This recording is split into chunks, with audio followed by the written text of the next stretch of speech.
Arrivé à Kinshasa ce mardi 7 juin, le roi du Royaume de Belgique, accompagné de son épouse la reine Mathilde, assure la RDC de son soutien pour la stabilité non seulement du pays, mais de la sous-région. Cette première visite du roi belge intervient alors que la RDC est secouée par les affrontements dans sa partie est avec le M23, un groupe rebelle qui serait soutenu par le Rwanda voisin selon les autorités congolaises. Vous pouvez compter sur le soutien de la Belgique au sein des instances internationales à toute initiative visant à la stabilité et au développement harmonieux de l'Afrique des Grands Lacs.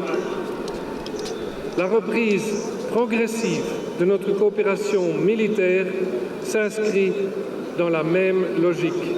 La République démocratique du Congo ne saurait se contenter des seules promesses précédemment évoquées, car votre présence parmi nous constitue une raison de croire en la concrétisation de la nouvelle approche de nos relations qui se voudrait davantage privilégiée.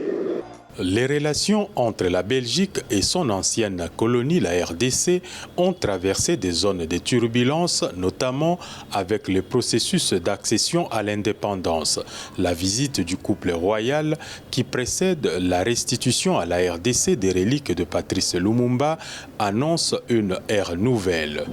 Il vient enterrer un passé douloureux, une page d'histoire tragique entre nos deux États durant la colonisation, parce que dans quelques jours, nous aurons les restes du corps de notre premier ministre.